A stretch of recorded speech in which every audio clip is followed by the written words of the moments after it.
Welcome to the Royal College of Psychiatrists Wales webinar on video consultations and telepsychiatry. My name's Ollie John, I'm the manager of the Welsh College and I'm delighted to introduce Professor Alka Ahuja. This webinar is applicable to anyone working across health and social care in Wales as it outlines a number of very practical measures. Alka will highlight the work of the national programme and additionally highlight the work of CWTCH, which is our endorsed project into telepsychiatry. They've outlined some very practical guidance and supporting advice. We hope you find this webinar informative and helpful, and please let us know should there be any other materials we can develop to support your work.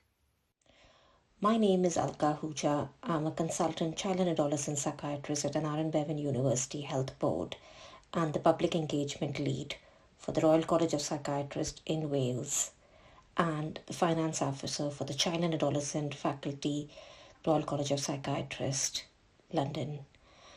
I have been seconded to the National Video Consultation Service and I'm working as the National Clinical Lead rolling out this program across Wales. The National Video Consultation Service is a national service rolled out by Welsh Government to offer healthcare services in a safe and secure way to see patients via video appointment rather than seeing them in person. This is being delivered via a platform called Attend Anywhere. Attend Anywhere is a web-based communication platform and does not need any installation or downloads. It can offer video appointments from any place such as work, home, or even school. This platform can be accessed via any device such as a smartphone, tablet, laptop, iPad. It's currently available on Google Chrome and Safari browser. It's free for patients except if they're using their mobile data. However, a lot of data providing companies are now offering Attend Anywhere free as a response to the COVID situation. Attend Anywhere does not let you record any appointments and, like a physical clinic, offers a safe and secure virtual waiting room where patients can enter and wait till the clinician calls them. It's confidential and anonymized, and the details entered by the patient are deleted at the end of the consultation. It automatically allows the patient to test the call for video and audio before entering the waiting room. It also gives the option for the clinician to invite other family members or professionals to join the appointment, depending on the consent of the patient. The clinician can also share resources via the share screen feature and can chat with the patient through a chat box. In terms of benefits for the patient, obviously in the current COVID situation, it's offering improved accessibility. However, long term, it can offer patient a choice of having a remote consultation, which means they do not have to travel to hospital or have public transport, and often more than the transport, it's finding a parking place when one comes for hospital appointments. In the current situation, it has been useful in reaching out to the most vulnerable and isolated people in the community, such as the elderly in care homes. Attend Anywhere is being rolled out across care homes in Wales, and there's training and equipment that's been provided in partnership with digital communities. Video consultations help in saving time, travel, and carbon footprint. Also, from the patient point of view, it reduces time off work, school, or other responsibilities. It can often reduce additional harm or risk to physical or mental health, which may occur by leaving home or by excessive travel. For clinicians currently in COVID situations, for those who are self-isolating and the impact it's having on the reduced workforce, it's allowing clinicians to work from home and long-term may enable people to have a better work-life balance.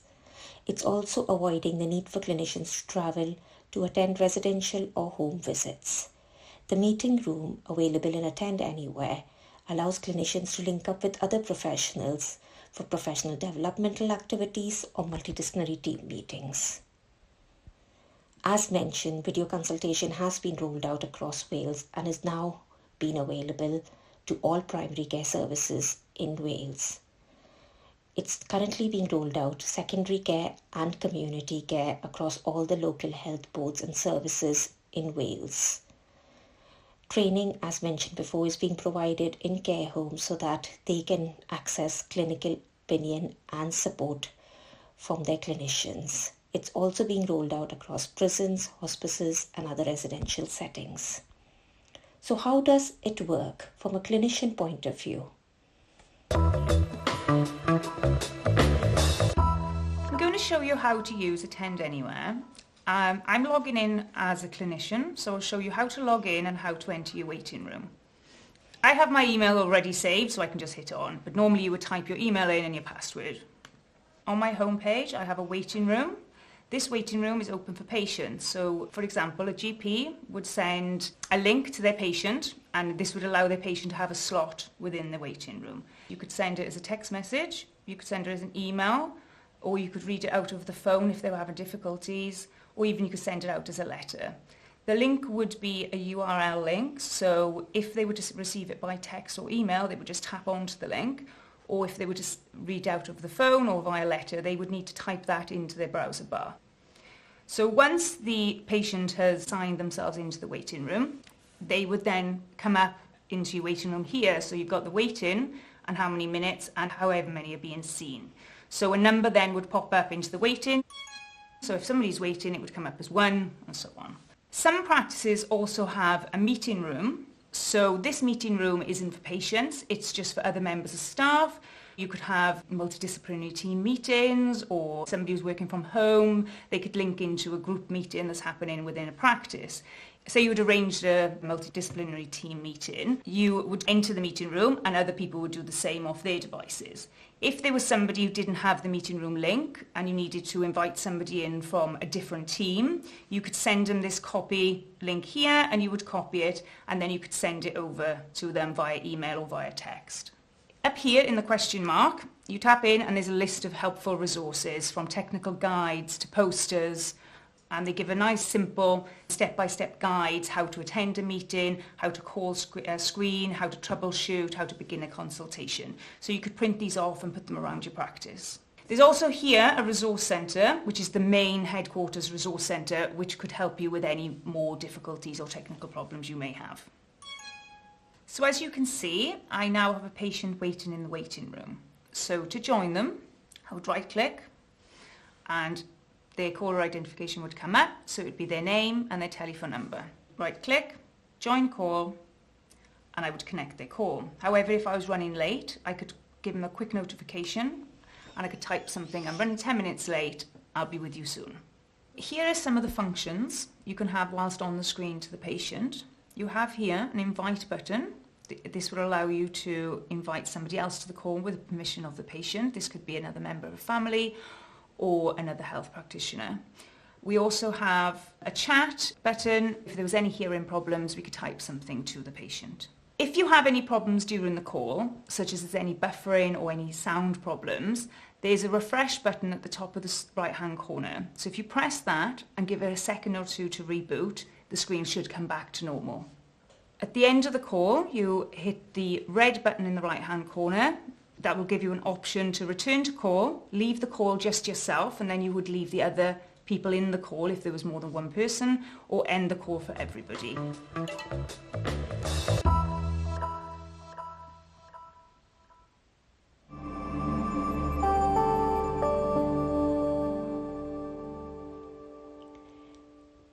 These videos, along with guidance and toolkit, are available on the Attend Anywhere website, which will be shared at the end of this presentation.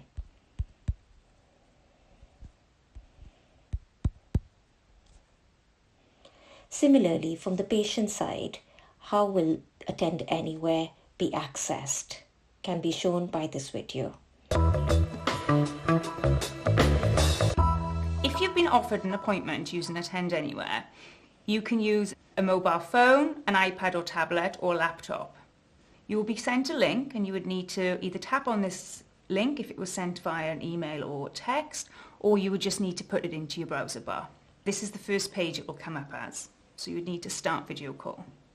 Put in your details, which would be your first name, last name, date of birth and telephone number. And then you would accept the terms of use and then press continue. Read and press start call. Accept the microphone and camera, so you'd hit allow and play all audio. So now I've been placed into the waiting room and I will wait for my clinician to come. As soon as they do join the call, they'll pop up on the screen. This is something new and we really hope that you find it useful. We wish you luck.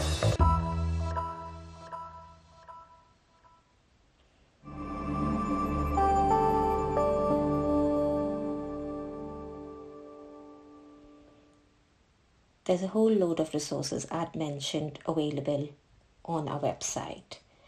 The current program is being evaluated by support from Health Foundation. We are doing the evaluation in 2 phases, capturing live data as we go along in the rollout phase so that we can improvise and make the service better for clinicians, patients and their families.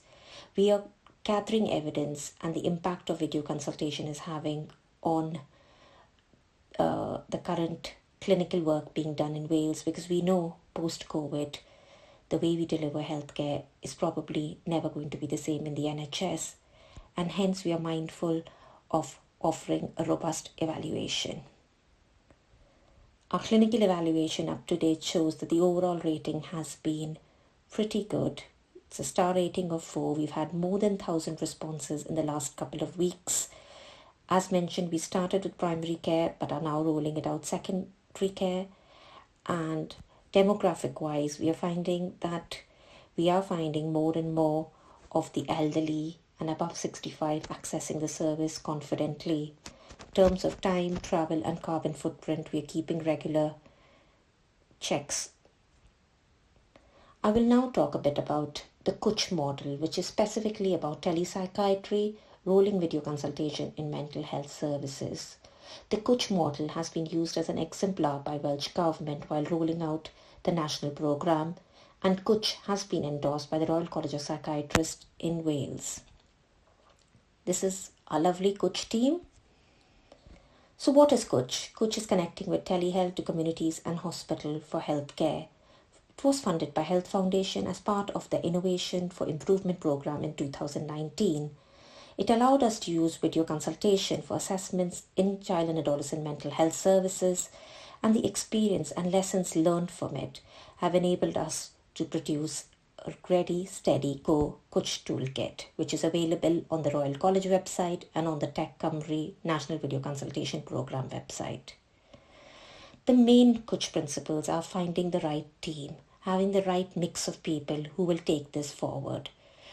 While developing CWTCH, we are very mindful of having the patient's voice, and starting from the name to the videos to the toolkit, we've always been mindful of including our patients and carers. In terms of the key principles of safeguarding, especially in a camp setting, suitability is of prime importance.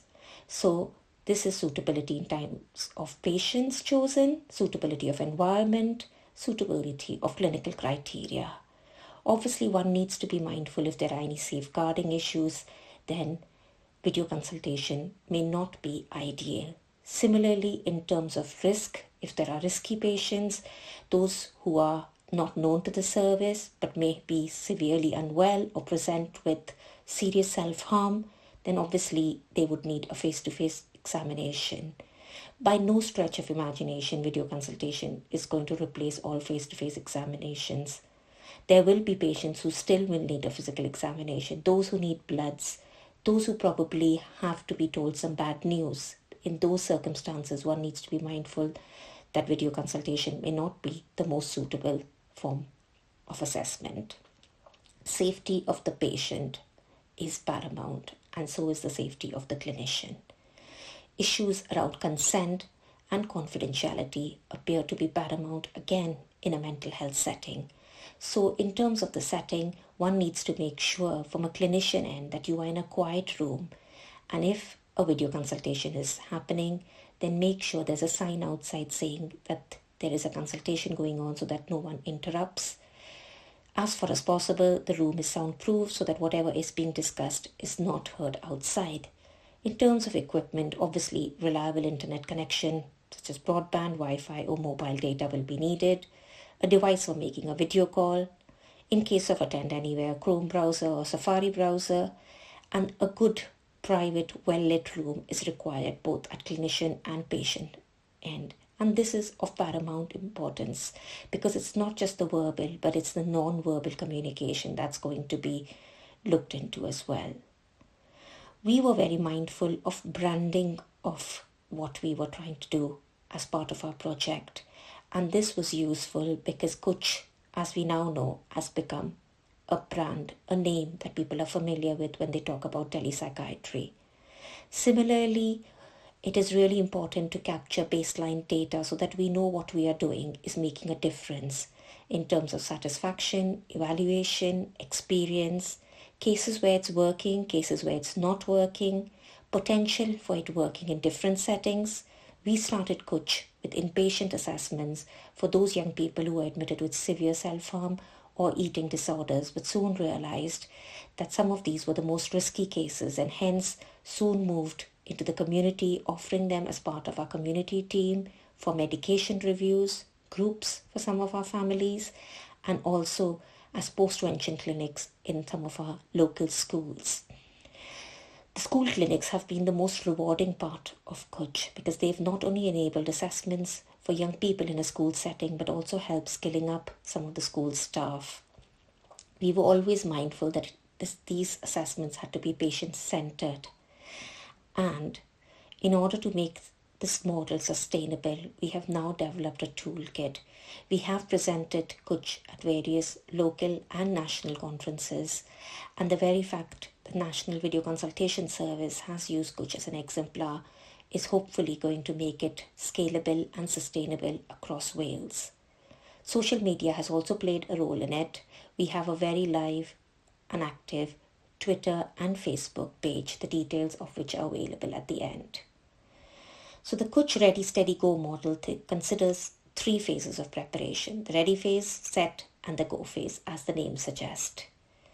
In terms of the ready phase, it's making sure that checklists for clinical and technical readiness are available. So this may include the equipment required, which may be laptops with webcams, appropriate ones, speakers, tablets, smartphones, a reliable internet connection, especially in a hospital setting, being mindful if the Wi-Fi works or one needs to plug in using Ethernet, a Chrome browser or Safari browser, and these are the discussions one needs to have with the IT teams, which in our case were really helpful in helping us set it up.